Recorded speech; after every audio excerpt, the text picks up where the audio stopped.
Let's solve this problem. We have a 4-cylinder internal combustion engine. It could be modeling a diesel cycle or an Otto cycle, just in general internal combustion engine. It has a displacement volume of 2.5 liter. That's for all 4 cylinders. And a compression ratio of 21, so it looks like it's not a Otto cycle but with a diesel cycle. And a cutoff ratio of 2.5, definitely a diesel. Determine per cylinder the volume at bottom dead center in liter. Then for part B, the volume at top dead center in liter. And then the mass in kilograms of air in the cylinder if the pressure is 1 bar and 300 Kelvin at the start of the compression stroke. Okay, so we have, let's say, the top, and we have a piston, and the piston can be located at bottom dead center. And if we redraw it, the cylinder with the head at the top, it could be at the top dead center, top dead center. And so the displacement volume is the volume that is swept as it moves from bottom dead to top dead.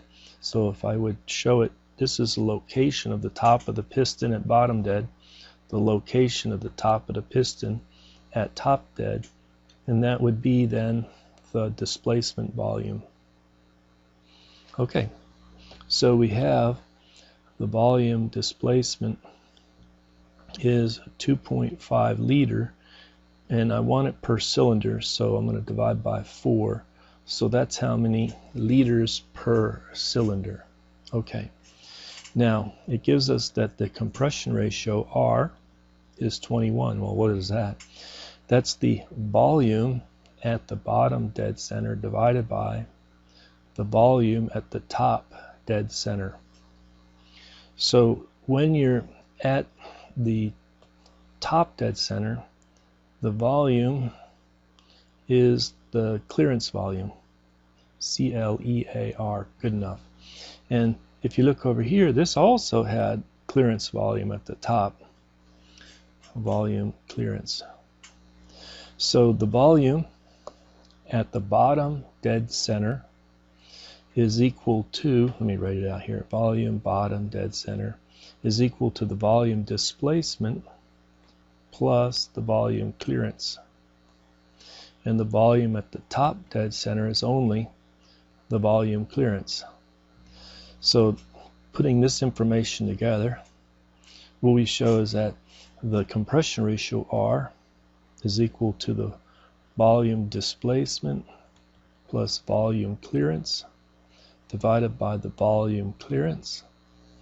And then we can multiply through and then move it over, and we'll get the R minus 1 is equal to the volume displacement. I didn't leave enough room right there. Let me scoot this over. Volume clearance.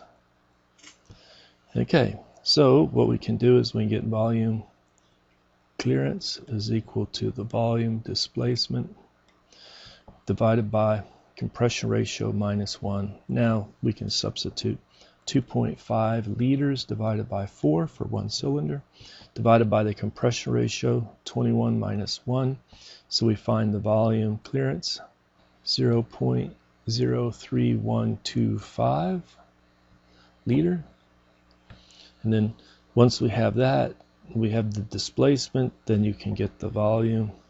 And this, let me say that we basically got the volume at the top dead center first. So the volume at top dead center, 0.03125 liter. That's the answer for part B. And then all we do is take the volume at bottom dead center is equal to, right here, the displacement volume plus the clearance volume. We already know the displacement volume. And so you get it to be 0.65625. Let me leave that off, liter. Answer for part A. And now let's finish out the problem. calculate the mass in kilograms of air in the cylinder. Well, if it's air, it's an ideal gas at this pressure and temperature, so we know that the pressure times the volume is equal to the mass times RT, where the gas constant for air is R bar 8.314. I'm going to put kilopascal times meter cubed divided by the 28.97 kilograms per kilomole, so that cancels the kilomole in R bar, times Kelvin. So that's what R is for R gas. Okay, so the mass that's trapped in there depends on, let's do this, state 1, this is volume at 1, volume at 1 and temperature at 1. So the mass is equal to P1 V1 divided by R T1. We can put some numbers in. 1 bar is 100 kilopascal. All right. The volume. What was our volume? Well, we wanted at bottom, dead center. That's at state 1. That's at the start of the compression stroke. When this is the start of the compression stroke at bottom, dead center. So this was, you can put 0.65625 times 10 to the minus 3. Now, it didn't leave enough room for meter cubed units. Okay, and then we come over here, we have the 8.314 kilopascal meter cubed divided by 28.97 kilograms Kelvin. And then the temperature at 1 is 300 Kelvin. Really go careful with our units. So Kelvins go, the kilopascals go, the meter cubed go, and you're left with kilogram in this mass at the start of the compression stroke, which would be the mass that's 0.0000762 kilograms. And that's the answer for part C.